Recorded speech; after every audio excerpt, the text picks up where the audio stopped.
Alright, let's talk Hytale weapons. If you've been wondering which weapons are actually worth using and which ones just look cool but fall short, you're in the right place. In this tier list, sword and bow are currently sitting at the top, and honestly, it's not hard to see why. Swords give you that reliable, up-close damage with great versatility, while bows shine when it comes to control, range, and picking off enemies before they even get close.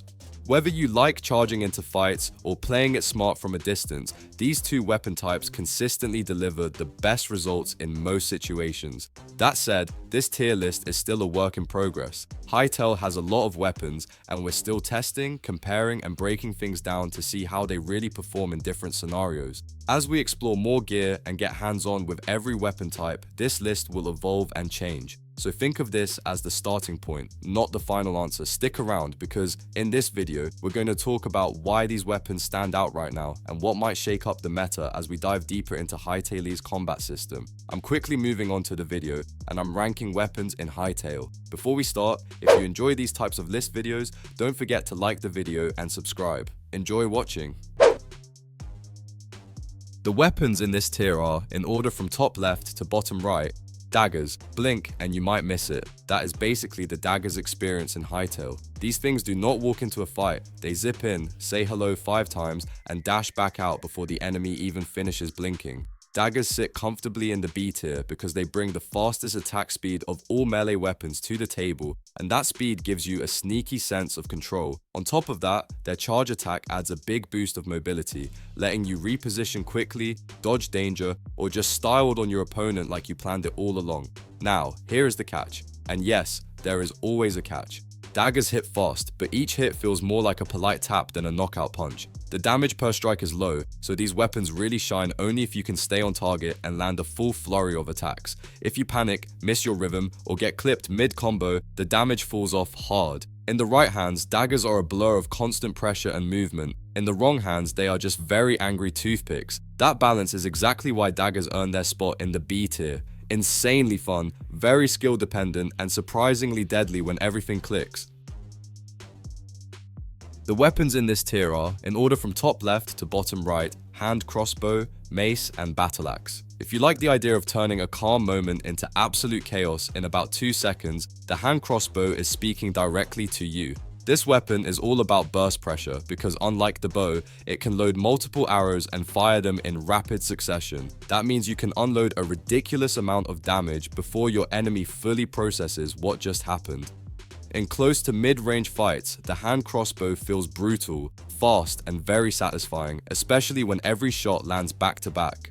Of course, it is not all sunshine and flying bolts. Gravity hits the hand crossbow hard, and arrow drop-off becomes very noticeable at longer distances, giving it less effective range than traditional bows. On top of that, the reload animation is painfully long, and during that time, you are basically announcing to the world that you are defenseless. Use it smart, pick your moments, and the hand crossbow absolutely earns its A tier spot. Mismanage it, and you will reload straight into trouble. Now let us talk about a weapon that does not ask politely, the Great Axe. This two-handed monster is all about raw damage, and every swing feels like it was designed to end friendships. Yes, the attack animations are slow, but when those hits connect, they really connect. The real star here is the charge attack, which launches you forward in a powerful lunge that helps you close distance fast, escape danger, or surprise someone who thought they were safe. What truly pushes the Great Axe into A tier is its wide attack arcs. Those massive swings can hit multiple enemies at once, turning crowded fights into your personal highlight reel. It rewards good positioning and timing more than button mashing, but once you get comfortable with its pace, the Great Axe becomes a devastating mix of offense and battlefield control. Then there is the mace, the weapon that teaches patience the hard way. It is the slowest melee weapon in Hytale, and yes, it will feel awkward at first, but once you adapt to its rhythm, the payoff is huge. Each hit deals massive damage, and like the Great Axe, its large swings allow you to strike multiple enemies in one attack. When the mace lands, it lands with authority. What really sets the mace apart is the ability to change the direction of its attacks. This gives you surprising flexibility, letting you react to enemies around you instead of being locked into predictable swings. It is slow, heavy, and unforgiving, but in skilled hands, the mace becomes a powerful and adaptable tool. That combination of control and damage is exactly why it deserves its place in the A tier lineup. The weapons in this tier are, in order from top left to bottom right, sword and shortbow. Some weapons try to specialize, others try to be flashy, but swords just quietly do everything well. In Hytale, swords sit at the very top for one simple reason: versatility.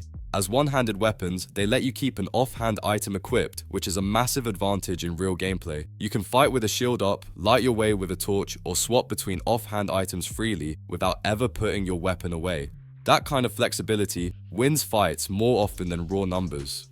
What makes swords truly shine is how smooth they feel in almost every situation. They are fast enough to react, reliable enough to trust, and adaptable enough to fit nearly any playstyle. Whether you are exploring, fighting groups, or dueling a single enemy, swords rarely feel like the wrong choice.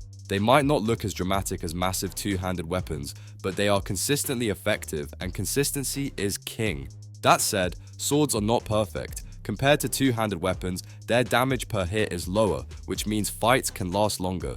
You need to stay engaged, manage your positioning, and actually play the fight instead of ending it in 2 swings. Still, the trade-off is worth it, because swords give you control, safety, and options, which is exactly why they dominate the S tier. Now, let us talk about the undisputed rulers of ranged combat, bows. From the very start of the game, bows are accessible, easy to craft, and incredibly reliable. You do not need rare materials or complex setups to get going, which makes them a favorite for both new players and veterans. On top of that, they deal solid damage from long distances, letting you control fights before enemies even get close. Another huge win for bows is ammo management. Arrows are easy to craft, so you are rarely worried about running out mid-adventure. This makes bows perfect for exploration, kiting enemies, and picking off threats safely. They reward good aim and positioning without demanding complex mechanics, which is exactly what a top-tier weapon should do. The main downside, of course, is charging. To deal full damage and maximize range, you need to hold the bow drawn, and during that moment, you are vulnerable. If you charge at the wrong time or in the wrong place, enemies can punish you hard. But played smart, from safe positions and with good awareness, bows remain unmatched in ranged combat. That reliability and power are why they stand proudly in the S tier alongside swords. The video ends here. See you in another video. Don't forget to subscribe.